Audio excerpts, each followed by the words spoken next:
siglo XI, la Iglesia Católica gobernaba y tenía el control de Europa. Ese poder le permitió al Papa Urbano II realizar lo que se llamó la Primera Cruzada para la recuperación de la Tierra Santa, por ese entonces bajo el dominio musulmán desde el año 638. Los católicos finalmente conquistarían por completo la ciudad de Jerusalén en el año 1099. 20 años después de ese episodio, 9 caballeros franceses fundaron los Caballeros Templarios, o más conocidos como los Caballeros del Templo de Salomón. Con el objetivo de defender militarmente los lugares santos y a los peregrinos que iban a ellos, la orden creció rápidamente y en 50 años ya se extendían por lo que actualmente es Francia, Alemania, Reino Unido, España y Portugal, transformándose en una de las más poderosas órdenes militares cristianas de la Edad Media.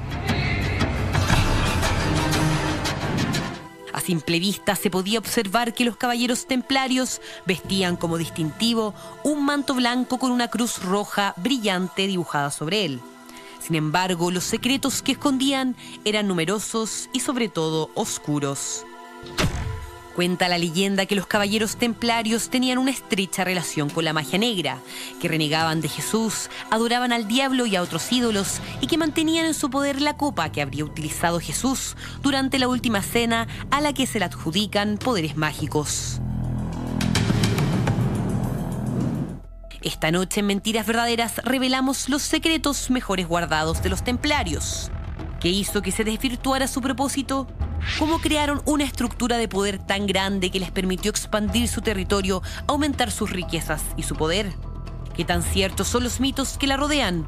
¿Por qué una orden tan poderosa tuvo tan abrupto fin? Descúbrelo hoy, junto a Dr. File.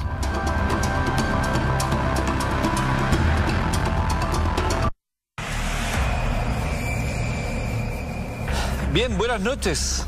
Sean todos bienvenidos. Ya estamos esta noche de jueves adentrándonos en el fascinante, siempre fascinante mundo de los misterios junto al Dr. File. Bienvenido, Doc. Hola, Eduardo. Gusto saludarlo como todas las noches de jueves.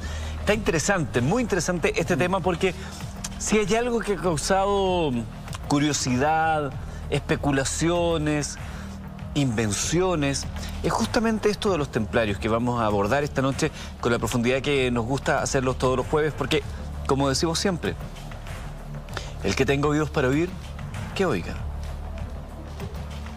Y que no cese en su búsqueda el que busca.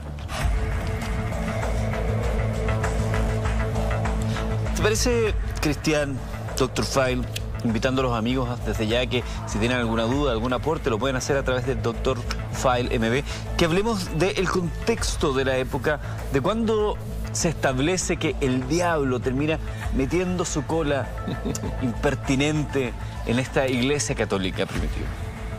Eduardo, mira, dentro de las historias que uno conoce, quizá de las más fascinantes que existen y que más misterios guarda, es la historia de los caballeros templarios, la orden de monjes y guerreros más poderosa durante 200 años de la cristiandad.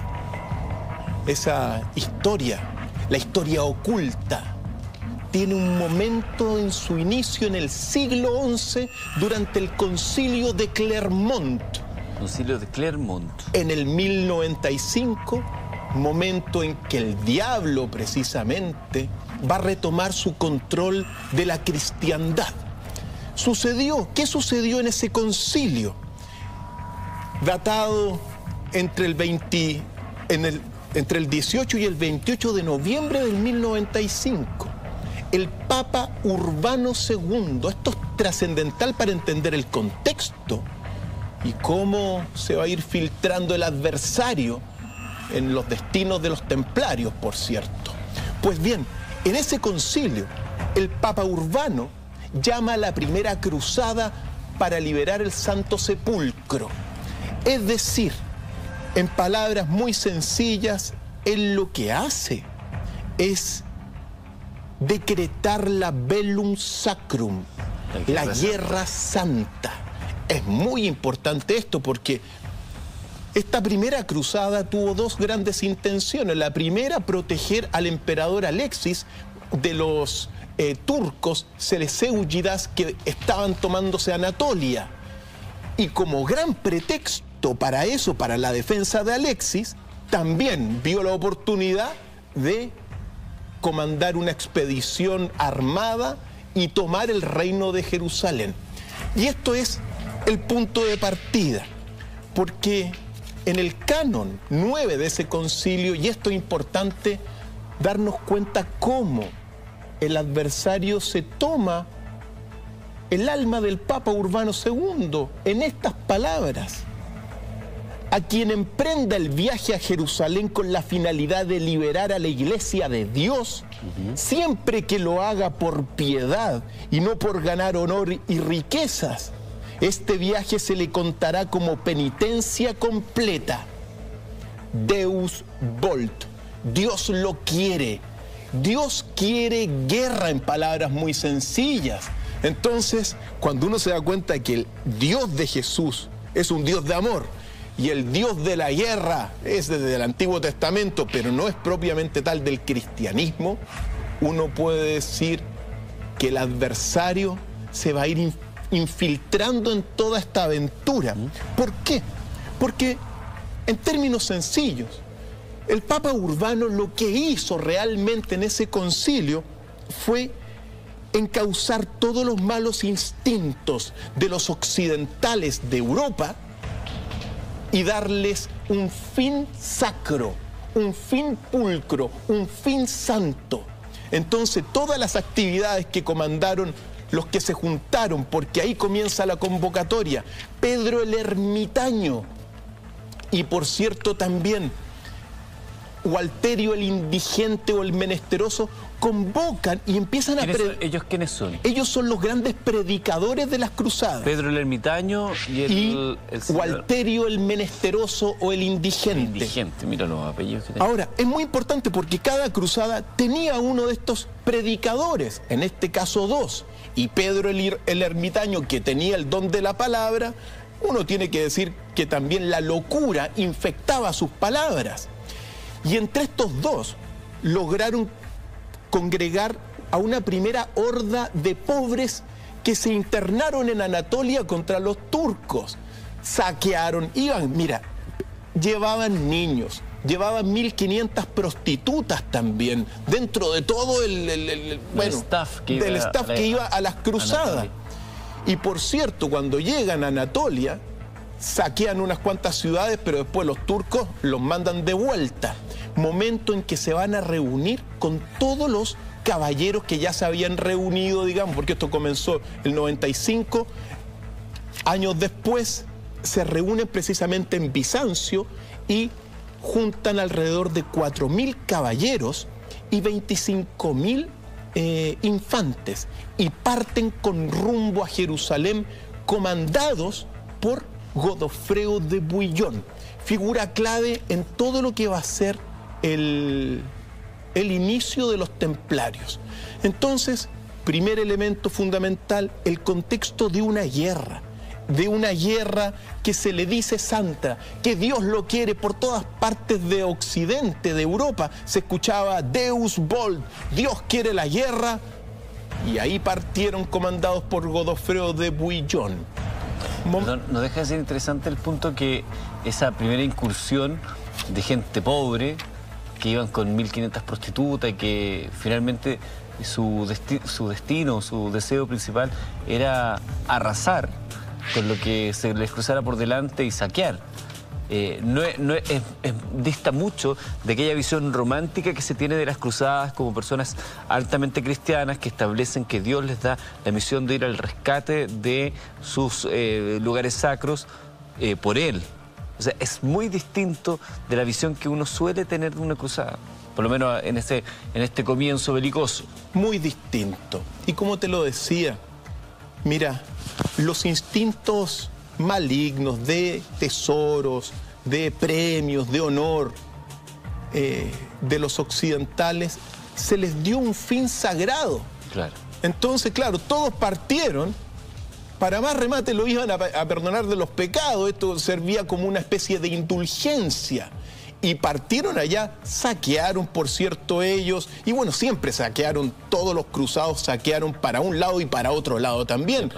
Bueno, los musulmanes y los imperios del otro lado también hacían de las suyas. Suele ocurrir en las guerras, que cuando hay una invasión hay saqueos. Y aberraciones aún peores. Es habitual, porque la guerra parece que fuera un espacio donde todos los principios que nos han permitido avanzar con determinada tranquilidad y paz se olvidan. Todo esto efectivamente se olvida. Por eso te digo, cuando uno dice, cuando uno observa que en el inicio de todo está esta voluntad divina de ir a la guerra, las intenciones eran político-religiosas, pero nunca religiosas. Y siempre en aquel entonces, sea lo que sea, siempre hubo un césaropapismo, es decir, más que un papismo César. Siempre el rey, el emperador, fue más importante que el papa. El poder político siempre fue más importante durante mucho tiempo. Ahora bien, llegan a Jerusalén y después de un sitio de unos cuantos... De un tiempo, el 15 de julio del año 1099, finalmente los cruzados tomaron Jerusalén y pasaron por cuchillo a todos los no cristianos. Y se instaura en ese lugar el reino de Jerusalén, bajo, evidentemente, todo lo que eran los occidentales. Momento en que aparece esta figura clave de Godofredo de Bouillon, que, mira, él no se quiso coronar rey ahí, en el lugar donde Jesús había sido coronado con espinas, y se fue elegido como gobernador del reino de Jerusalén, defensor del Santo Sepulcro, una especie de gobernador, un rey, la práctica, ¿ya?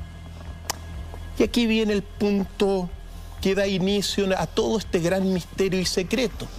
Porque según cuentan las tradiciones ocultas, Godofredo de Bouillon, tan pronto llegó a Jerusalén y se instaló, fundó en esa ciudad la orden secreta de los místicos del Priorato de Sion. Orden secreta de los místicos del Priorato de Sion. Así es. Esta orden mística del Priorato de Sion es clave en todo esto, porque mira, los caballeros templarios van a ser la orden visible de la orden secreta del Priorato de Sion. Por lo tanto, de alguna forma, el primer iniciador de los templarios fue Godofredo de Bouillon, conquistador de Jerusalén. Vuelvo a insistir, muy importante, esto es, crea esta orden, pero en todas estas, mira, órdenes secretas y asuntos secretos que vamos, aquí lo estamos viendo, por cierto, asuntos secretos que estamos analizando, siempre hay una cara visible y una cara oculta. El poder de la sombra. La cara oculta de los caballeros templarios fue el Priorato de Sion, si esta historia y leyenda es verdad. ¿Y quiénes, desde esa perspectiva, ya sabiendo la importancia de Godofredo de Bouillon, quiénes son los primeros integrantes de esta orden secreta? Del Priorato de Sion. Mira, en 1975, esto entra dentro de estas revelaciones que tenemos hoy día. En 1975 se descubrió... ¿Solo recién 43 años atrás? Hace 43 años atrás recién.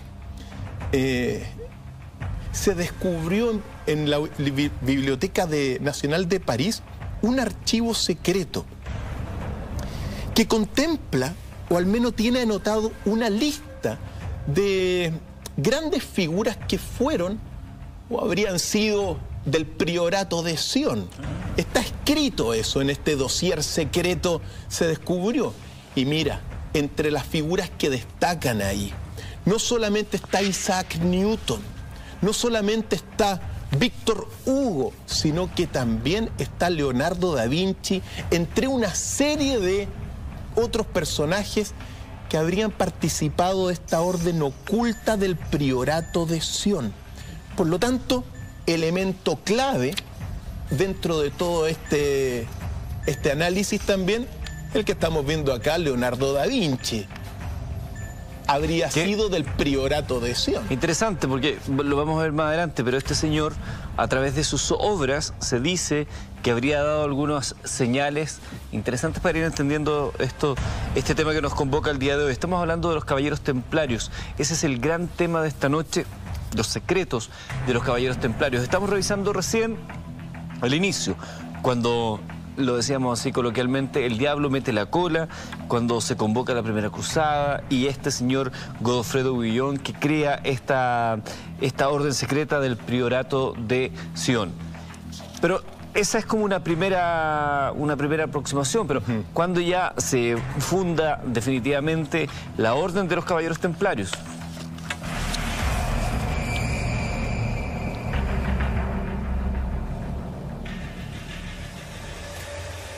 Debieron pasar unos 10 años desde la llegada de los cruzados a Jerusalén para que en el año 1119 se fundara oficialmente la Orden de los Caballeros Templarios. 1119. 1119, las cifras son referenciales, obviamente, pero lo que se fundó se llamó la Orden del Temple, la Orden de los Pobres Caballeros de Cristo y del Templo de Salomón. ¿Esa es la de Hugo de Payens?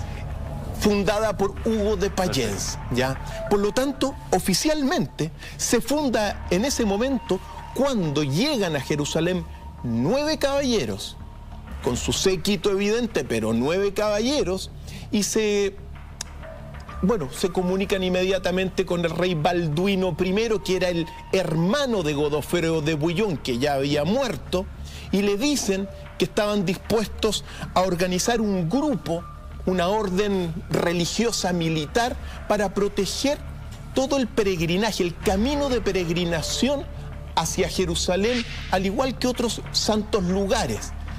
Evidentemente, en el momento dado, Balduino lo acepta y Godofredo, Hugo de Payens, comienza a formar esta orden secreta, que en ese momento no fue secreta. La secreta era el Priorato de Sion y Hugo de Payens y los 9 era la cara visible del Priorato de Sion. Eso es clave y siempre es bueno acentuarlo. Seguía existiendo detrás la orden mística y los caballeros templarios eran la parte visible como una suerte de brazo armado. Así es. Entonces ellos nacen efectivamente tratando de proteger este camino de peregrinación a los lugares sacros. Eso fue lo que dijeron y en eso se van a dedicar. Pero, ¿qué es lo que sucede? Durante los primeros 9 años, estos 9 caballeros, 9 años, 9 caballeros, el número 3 es clave en todos los secretos de los templarios. 3 por 3, 9... 9 años se quedan. El triunvirato. El triunvirato que vamos a ir viendo poco a poco, número clave. Pero ¿qué es lo que hacen? El rey Balduino les entrega a ellos, comienzan más bien dicho a excavar debajo de la mezquita Al-Aqsa que está allá. Durante 9 años no protegieron mucho los caminos, sino que solamente se dedicaron a escarbar dentro de la mezquita que estaba construida sobre el antiguo templo de Salomón. Un momento, porque aquí se empieza a poner interesante, cuando ya hay una agenda paralela, dicen una cosa, terminan haciendo otra. ¿Qué encontraron? Si es que encontraron algo al cavar en los cimientos de esta mezquita. Y básicamente, ¿por qué se pusieron a excavar y no a proteger el camino? Y también, algo que me gustaría que reveláramos, es si este legado continúa hasta el día de hoy o desaparecieron. ¿Hacemos una pausa? Hacemos la pausa y ya regresamos. Estamos en Mentiras Verdaderas, comenzando a explorar los grandes secretos de los caballeros templarios.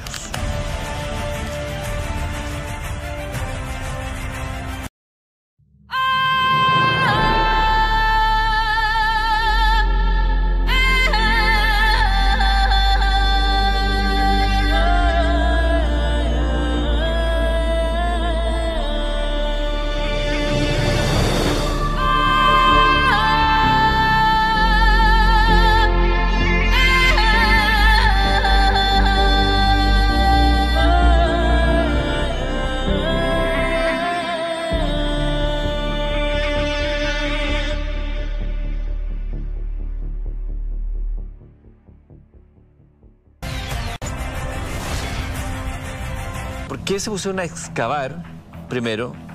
Si es que encontraron algo, porque por algo no estaban haciendo el seguimiento del cabello, se pusieron a excavar, ¿qué encontraron? Si es que encontraron algo.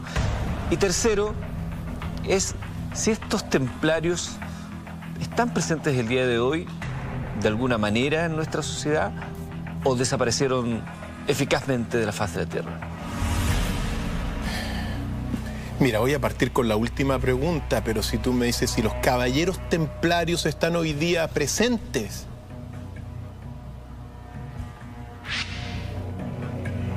Se los voy a decir en unos minutos más. Ya, perfecto. Muy importante. Pero a la pregunta, ellos se pusieron a excavar y a la pregunta, bueno, ¿por qué estaban excavando? El secreto de los templarios nos arroja ahora el rollo de cobre, querido Eduardo. Una reliquia fundamental que tiene relación con el poder y con el tesoro que lograron los caballeros templarios de la Orden del Templo de Salomón. Mira, el rollo de cobre es clave en todo esto. Afortunadamente, mira, nosotros estamos en una especie, yo lo he dicho más de una vez, especie de revelación debido a lo que se ha descubierto, porque el rollo de cobre del que hablo fue descubierto en 1952 y forma parte de los textos del Qumran. A ver, ¿qué es eso? Se descubrieron unos textos en el Mar Muerto que se llaman los textos del Qumran, que son textos judíos del siglo II a III antes de Cristo, hasta el siglo I antes de Cristo. Bueno, dentro de estos manuscritos del Mar Muerto que toco con mis manos porque tengo las traducciones acá, entre todos estos manuscritos que se encontraron, se descubrió un rollo que no era de papiro, sino que era de cobre. Ese rollo de cobre, como se le denominó, y aquí tengo la traducción, por cierto, tenía una aleación con un 1% de estaño, por cierto, pero lo que hace ese rollo describe 64 lugares donde los judíos del segundo templo de Jerusalén habrían escondido más de 200 toneladas de metales preciosos, joyas y tesoros invaluables. 64 lugares, porque el rollo lo que tiene es la lista de los lugares, muchos de ellos perdidos. Y las últimas interpretaciones dicen que no eran 200 toneladas, sino que en realidad fueron 60 toneladas que escondieron. Bueno, ese... No deja de ser. No deja de ser. Claro. Y también depende qué reliquia puede haber ahí, el valor que tiene. Hay algunas reliquias que evidentemente no tienen precio. Pero, fantástico, fíjate tú cómo es descubierto ahora y se remonta a ese siglo, a esos tiempos de los que está, bueno, de los tiempos del segundo templo de Jerusalén. ¿Qué es lo que sucede? Y aquí está el punto, el detallito, porque en una de las últimas líneas del manuscrito de El rollo de cobre dice que este rollo que fue descubierto en Qumran, que pertenecía al tesoro del segundo templo de Jerusalén, tenía una copia. ¿Había una copia? Tenía una copia. Y si esta leyenda de los caballeros templarios es la correcta, Hugo de Payens y esos 9 caballeros templarios que llegaron a fundar la Orden del Temple habrían tenido una copia del rollo de cobre. Del listado finalmente donde estaban todos los tesoros. Por eso se dedicaron 9 años a escarbar todo lo que es, digamos, subterráneamente, todo lo que fue la construcción del primer templo el templo de Salomón y el templo de Herodes, el segundo templo de Jerusalén, que es el de Herodes el Grande. Estuvieron escarbando ahí supuestamente porque tenían la copia del rollo de cobre perteneciente al tesoro del templo de Jerusalén. Preguntas que llegan de nuestros televidentes. Hay varias que van por lo mismo. ¿Será que aquí, en estas excavaciones, finalmente, doctor Fael, descubren eso que durante tanto tiempo se ha hablado, se le menciona como el gran tesoro, que tiene que ver con la copa que utilizó Jesús en la última cena y que tendría poderes mágicos y místicos?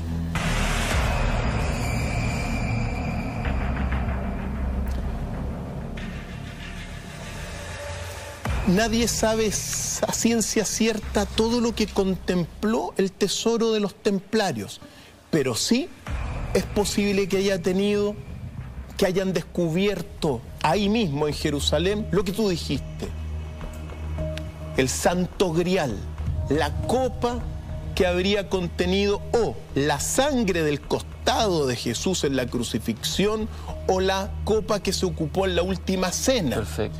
Pero el tesoro de los templarios podría contener también otras reliquias sagradas del templo de Jerusalén. ¿Cómo cuáles? Como por ejemplo las tablas de la ley.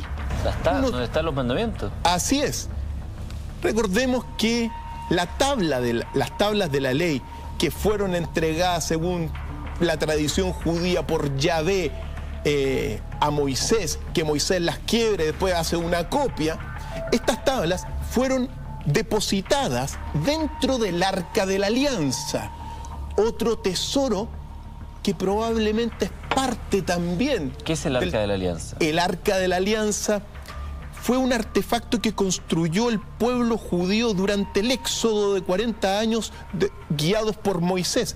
El arca, aquí la estamos viendo, esta es una réplica, es una especie, mira... ¿De cofre? De cofre, con estas características enchapada en oro por fuera, por dentro también, con medidas muy precisas, pero que, según las tradiciones, no solamente permitió abrir el río Jordán, sino que ayudó a los judíos a derribar las murallas de Jericó, entre otras tantas cosas. Para muchos, el Arca de la Alianza era un arma secreta. Adentro estarían las tablas de la ley y todo esto habría estado debajo del templo de Jerusalén, excavado por los templarios. Que tenían una copia de este manuscrito en cobre donde estaba el listado básicamente de los tesoros ocultos. Y súmale también a todo esto la lanza de Longinos. La lanza de Longinos es la lanza que, según también la tradición y particularmente el Evangelio de Nicodemo, que es un evangelio gnóstico de Nag Hammadi, que también se le llama el Evangelio copto de los egipcios, dice que el centurión que le clavó la espada, la lanza a Jesús en el costado, se llamaba Longinos. Y también que los dos crucificados se llamaban Gestas y Dimas.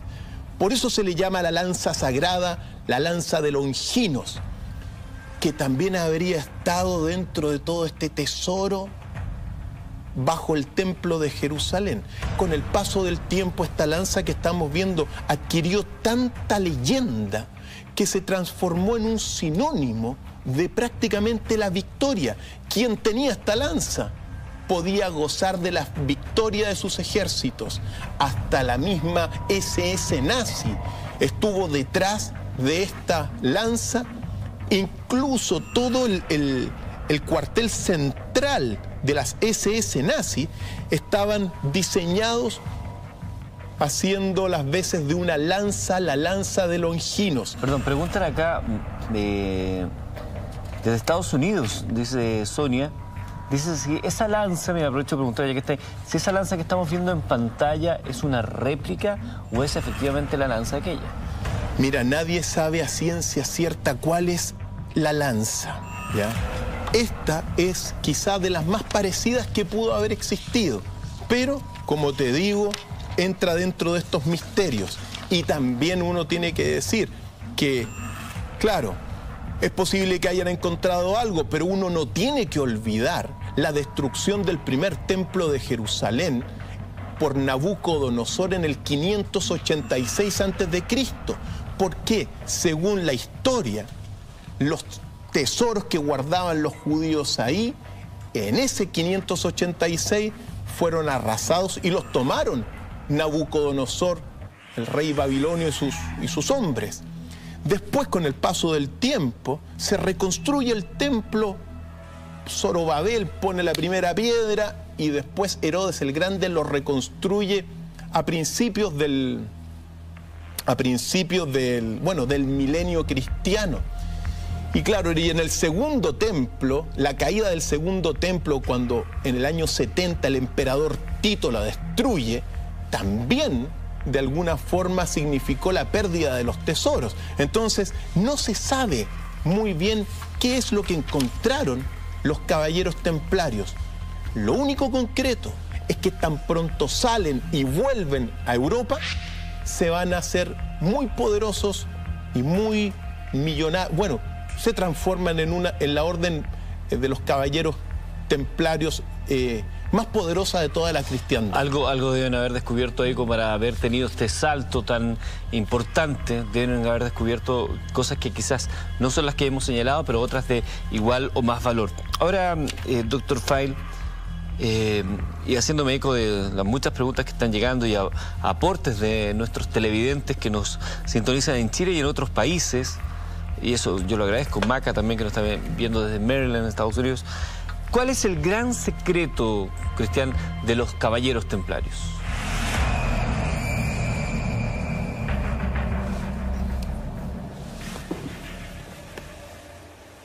El gran secreto de los caballeros templarios, mira, no fue solo su poder, no solo se transformaron en quizá los primeros creadores de la banca internacional, no solamente hicieron circular las riquezas de todos los reyes de Europa, sino que su gran secreto tiene que ver con la descendencia de Jesús, el santo grial o la sangre real.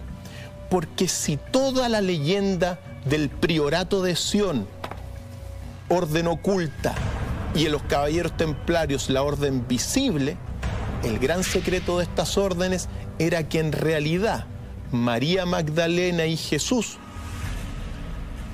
tuvieron descendencia y entre ellos fueron pareja.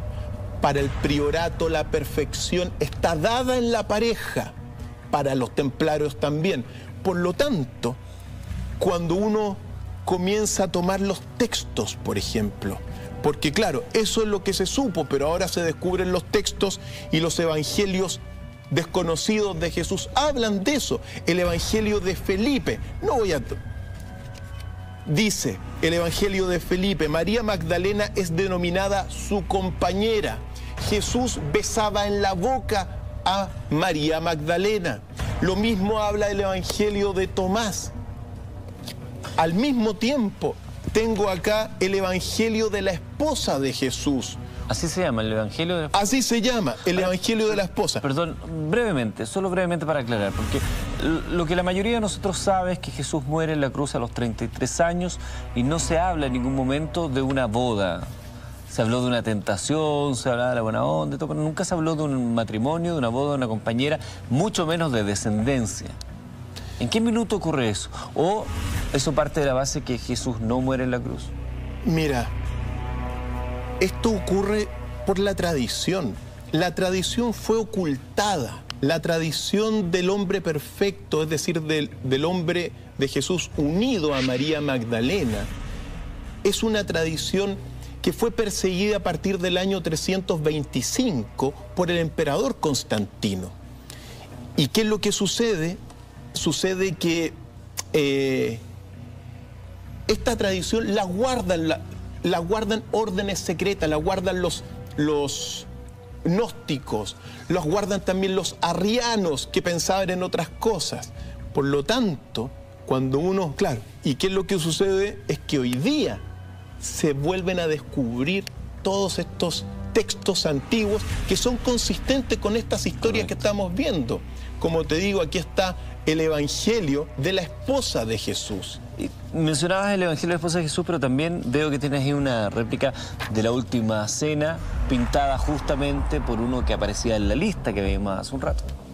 Un miembro del priorato de Sion, y aquí lo estamos viendo, Leonardo da Vinci.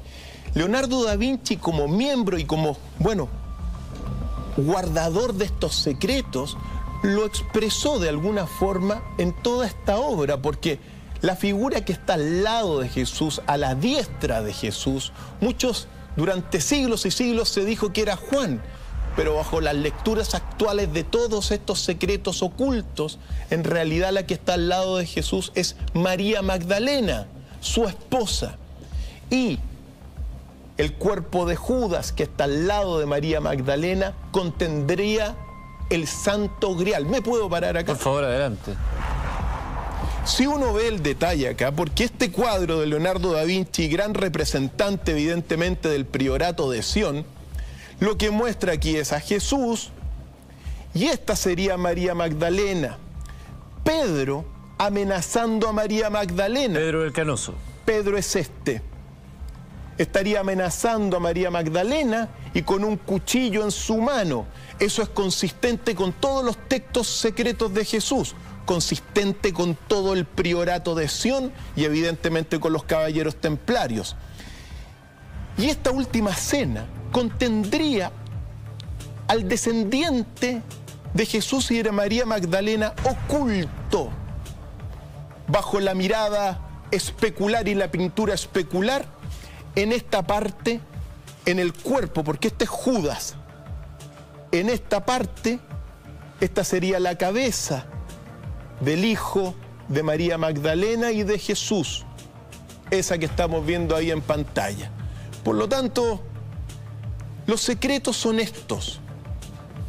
Los secretos son estos y, como te dije, son consistentes con una serie de documentos que se han ido conociendo a lo largo del tiempo, a lo largo de los años. Se van entrecruzando y la revelación está acá. El secreto es ese. El secreto es que Jesús y María Magdalena formaron la pareja perfecta. ¿Y se puede hacer una genealogía desde esta pareja perfecta con su hijo y de ahí hacia abajo? Claro, ¿qué es lo que sucede? Si todo esto es así, María Magdalena se lleva el Santo Grial y va a terminar su descendencia en Francia y particularmente en la casa de la dinastía de los merovingios. Es decir, siglo I está la descendencia y después aparece Meroveo, que es el primer rey merovingio, y toda la dinastía merovingia habría sido la descendiente de la sangre de Jesús, que concluye, según las tradiciones ocultas, con Godofredo de Bouillon. Godofredo de Bouillon habría sido el último de los descendientes de la dinastía merovingia que va al templo de Jerusalén. Cristian, la pregunta que te había planteado yo creo que ya es momento de responderla. ¿Los caballeros templarios desaparecieron o mutaron a otra forma hasta el día de hoy? Mira, hay un documento secreto que se llama el rollo de Kirkland, que fue descubierto en las Islas Orcadas, allá en el mar, por Gran Bretaña. Según ese documento, una vez que son disueltos, perseguidos los caballeros templarios en el 1314, se disolvieron y según ese rollo de Kirkland, se transformarían muchos de ellos, que no fueron perseguidos porque la persecución duró un poco nomás, en los primeros francmasones y masones de la historia. Por lo tanto, los caballeros templarios estarían hasta el día de hoy de alguna forma con otro nombre, viviendo en la orden secreta también, bueno, ya no tan secreta de los masones. Por lo tanto, cuando uno se remonta a toda esta historia, claro, en la masonería hoy día hay muchísimas logias, muchísimas vertientes, pero los primeros francmasones que se formaron se habrían formado a partir de muchos que se disolvieron y que quedaron evidentemente de la orden de los templarios.